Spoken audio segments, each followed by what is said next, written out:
magic? He goes, good. You would die at a desk job. And he just walked away. And I was like, I was just sitting there. I was like, you're probably right. I would die at a desk job. I want you to tie a knot real tight right on top of my hands, just like you were starting to tie your shoes. While she's doing that, I want you to check out that jacket, see if there's any lovely assistants, trapdoors, sharks, anything like that in there. Perfect. Is that good? Perfect, yes, that's great. Perfect. Now take one step to your left, face everybody, smile, show business. Perfect. She tied me to myself, which looks like this. I want you to open that up like a blanket and place it over my hands for me, okay? Here's what we're gonna do. Now, Harry Houdini used to do this trick in about 4 minutes, but we're gonna see if we can do it a little bit quicker. Hold on, we're not ready to start yet. Here's what I'm gonna do. Can you pull off that jacket for me real quick?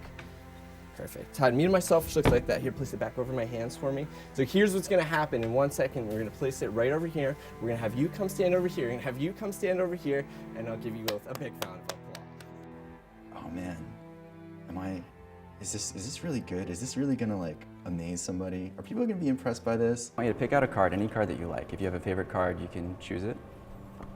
Anyone that you want. This one. Yep. Look at it, memorize it, show it around to everybody. I won't look. There's a camera behind you, so they should be able to see it. Just let me know when you're good. I'm good. All right, great. And just tell me when to stop anytime you like say stop. Okay. Stop. Right there. It's a lovely spot that you picked out, by the way. What we do is you just give it a little bit of a snap, just like so. We can give it a little bit of a shuffle. Ah, dropping cards. Anyway, was not the 4 of hearts. No. All right. 3 of diamonds? No. No. All right, well, what I want you to do, Stephanie, is hold out your hand for me real quick. And this is, and I want you to just place your other hand on top of it and squeeze it real tight so I can't get to it. But we're gonna do it just like this, where if we take, let's see, the jack, we'll try the jack. We'll give it a little bit of a spin underneath. And now I have the 3. So what do you have in your hands? Oh, I have my card. There you go.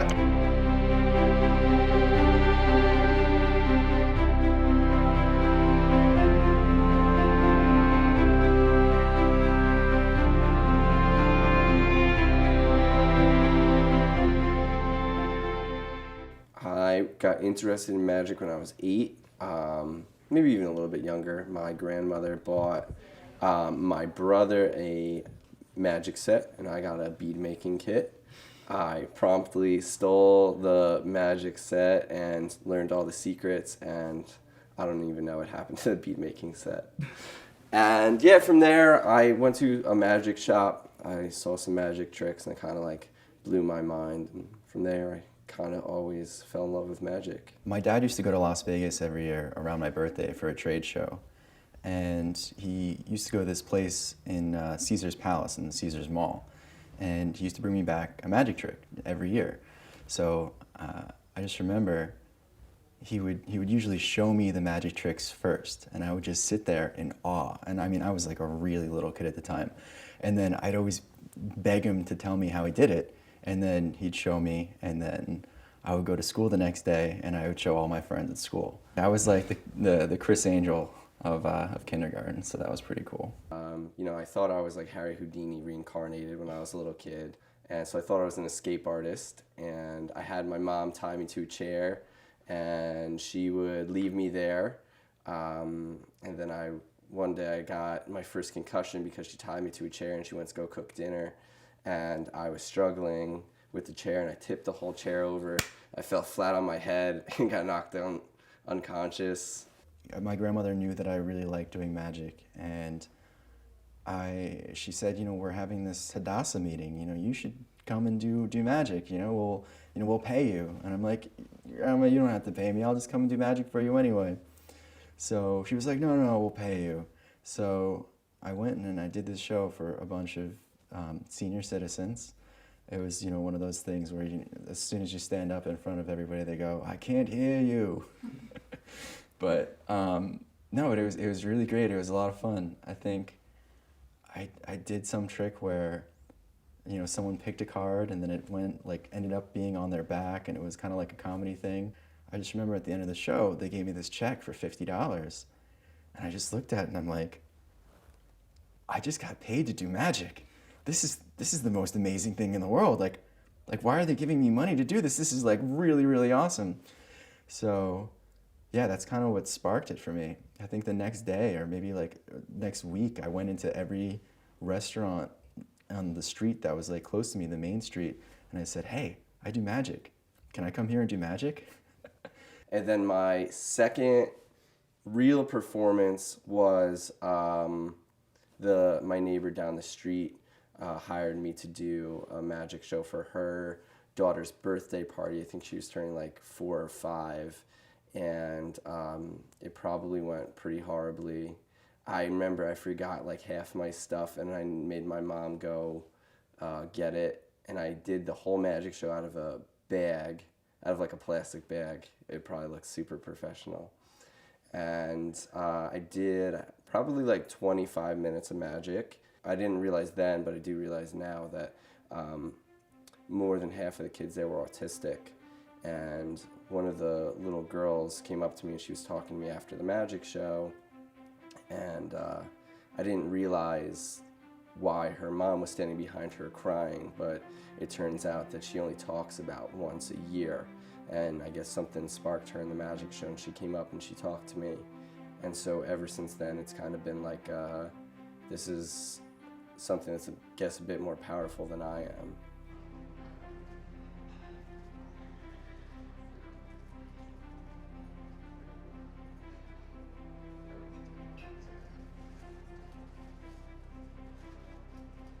Hopefully, if we did this right, we made you a wizard's hat. Want to try this on? Show everybody? All right, here we go. Everybody give her a big round of applause. Face over there. Take a big bow. Take a When big... people hear that you're a magician, the first thing that they say to you is always, "So do you do kids parties and stuff?" It's actually not even that. It's usually, I have this little nephew, he's having a birthday party in a few weeks. And then I usually say, well, that's great. I specifically don't do children's magic, but I know somebody that does, and then I'll refer them to someone that does do, children's magic. But I try and, every time that I run into somebody like that, I try and kind of educate them a little bit more about what I do, and trying to, spread the word about how magic can be an intellectual kind of form of entertainment for people. My favorite events are corporate events, cocktail hours. I've done a few country clubs, which were excellent, so it's just a whole bunch of guys drinking whiskey and smoking cigars, and I get to go there and entertain them. I like, I guess, more upscale events. I like suit and tie events. I love like black tie events. I mean, for more reasons than just people are wearing suits and those are easy to pickpocket. But I don't know, I like it because I feel like that what I'm giving to them, they're recognizing as almost like an intellectual form of entertainment, where they appreciate that what I'm showing them is not exactly, it's not for kids, it's for adults, and it's really interesting, and it's thought-provoking, and it's meant for that kind of venue. I have a favorite effect where it starts out really simple, and I think I almost start out every single close-up little miniature show that I do with this effect, because I feel like it engages people and it kind of exemplifies what I'm trying to show them. So the effect is that I take a coin and I take a napkin. Very simple, just take the coin, place it inside of it. Most people think that the coin goes up the sleeve, but really. I go, well, most people aren't impressed by the coin. They're more impressed by the wine bottle. And then I make a wine bottle appear from underneath the cloth that they had just seen be completely empty and folded and everything the entire time. And it's at that point where you can literally just see their mind go, and then they go, okay, show me more, that was amazing. You have confidence in the effects that you do. And after a period of time, you start getting into the effects that are working well for you, and you just start using those over and over and over again. So it's like anything else. It's kind of hard to break a habit like that, because you feel so comfortable with these effects, and to introduce a new one, it's kind of like, oh, well, I'm not as comfortable with that one. So maybe I'll just use this one instead, and then you never kind of do it. But I wouldn't say that I necessarily get bored, but it's more of that I get disappointed in myself that I'm not progressing, that I'm not learning new things. And I feel almost like, well, if I can't keep doing these same tricks forever. I have to do more, I have to grow, I have to expand.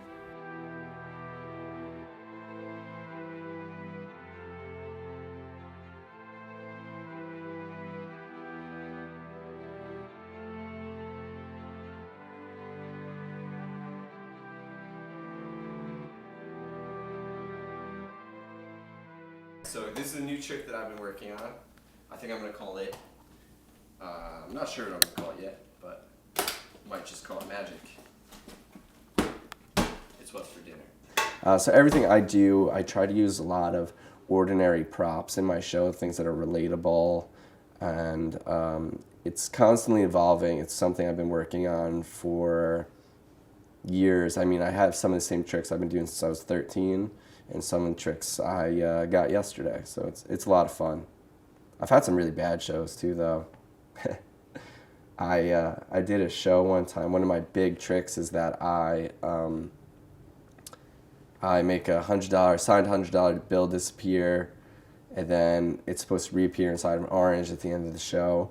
But I lost the $100 bill one time, but this really nice lady found it sitting in the front row, and she gave it to me, and I was able to pull the trick off, and I'm forever in her debt. I wish I knew who she was. I'd like send her a cake or like an edible arrangement or something. I don't know.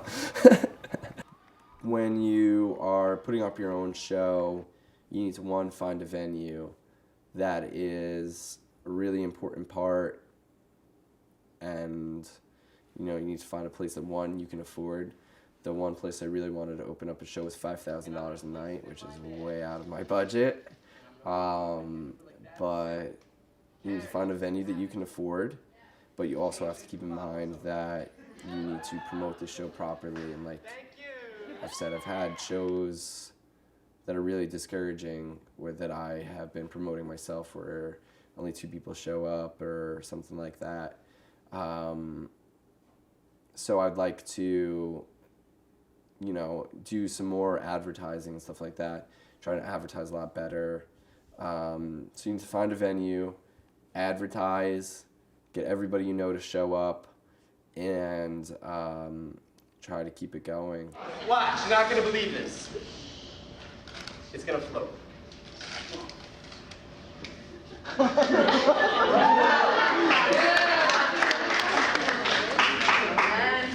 You know what? This isn't such a good trick.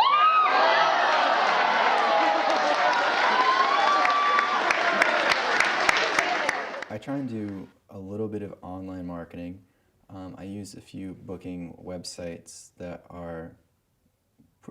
have worked out pretty well for me. I've tried to establish like a strategy for these where I try and differentiate myself more than everybody else, and I like that. I think I'm the #1 magician in Philadelphia on one of the websites, #2 in New Jersey, and like some places, like 6 in New York, but whatever. I'll be #1 in New York soon, so it's cool. And I think I have a nicer website than most people. If you look at most magicians, ironically, they're not very good at marketing. I try and have a nice website so then when people come to it and when they visit it, they go, oh, well, this person is better than, this guy's website that has like the blinking glittery lights on it and everything. So just hand out your business cards. The best way is word of mouth. Because like we talked about before, most people have this perception of magic as being, something specifically for kids. But when you go out there and you show them and you give them a live demonstration, they go, wow, this is amazing. I want this for my wedding. I want this for my cocktail hour. I want this for my anniversary party. So that's probably the biggest source is word of mouth. In 5th grade, we had to do a report we had to compare and contrast 2 things that we'd like to be when we grew up. And my teacher, who I still have the biggest vendetta against in the world, she was horrible, but anyways, she wouldn't let me pick being a magician as a career choice. I'm going to move my hand over my wand over once, twice, 3 times, and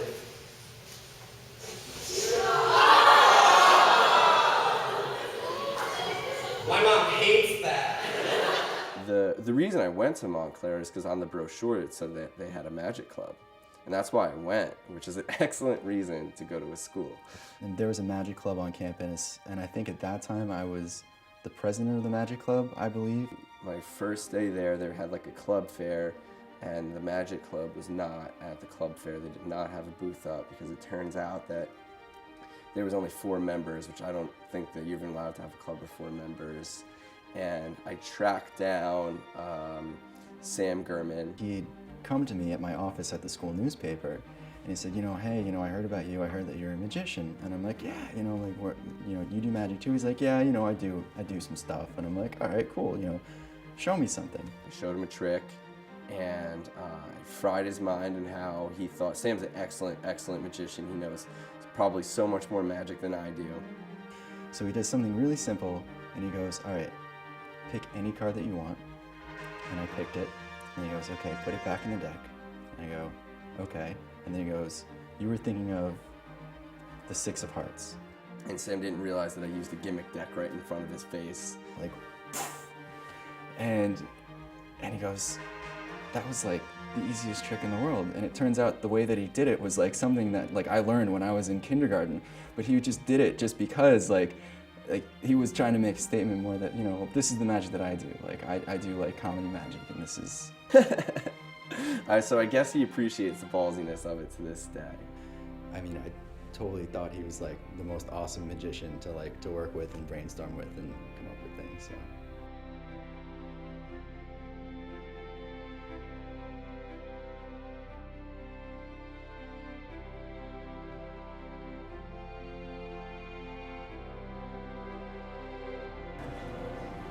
Obviously, most magicians aren't as supportive as we are of success, of each other's success. Have you found that other magicians that you meet are a little bit more territorial, or? I don't see it as competition. I mean, it is competition in a way. Yeah. But I mean, I see it as, especially like my friends that are good, it's expanding magic, and it's getting more people to do magic shows, to hire magicians. So it's like, if you're going out and doing really good magic shows, Right. then Right. you're actually getting business for me as well, and we're furthering the cause together. And I don't know, I just never looked at it as like you were taking shows for me or anybody else was taking shows at me. I looked at it as, we're getting shows.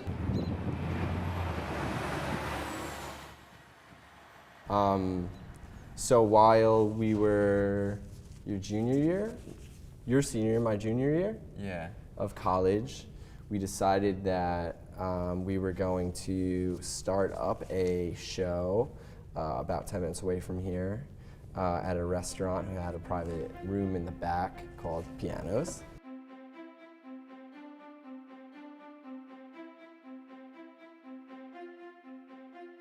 Pianos was tough though.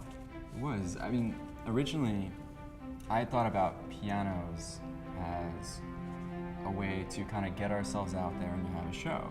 And this was kind of our first experience in getting Yeah. people to come in instead of people, I guess, like contacting us more to do magic. So I thought that it would be kind of cool to have a talent showcase. Right. And I talked with Seth, and we all talked this over. It was like everybody's like idea like together to put on this show, and it was like thought it was a great idea to do this. It would be no problem. Everybody loves magic, obviously. Obviously. And wants to pay to go see it. Exactly. Some people that you've never heard of before.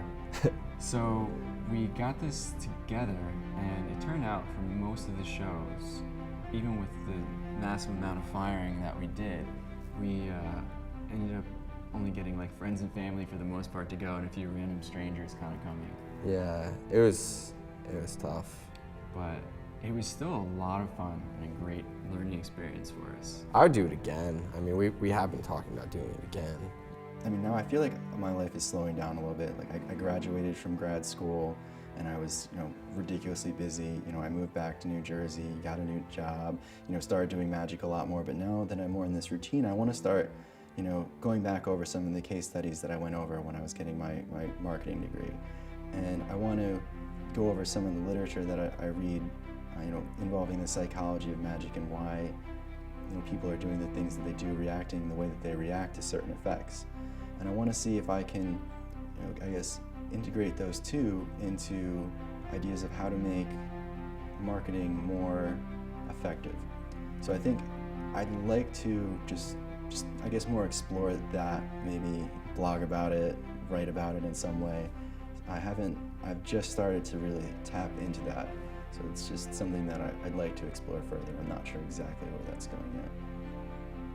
Maybe I'll start a new magic guerrilla marketing company. It's something, ultimately, what I would like to do is to have my own running show in the city somewhere at a theater.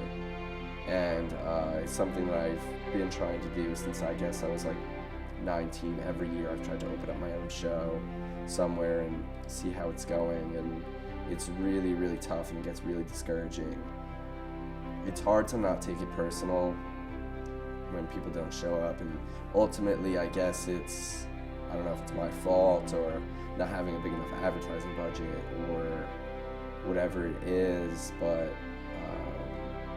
I go, but it's something that I really want to do, so I kind of kept at it. Pretty stubborn person, so I guess it works out.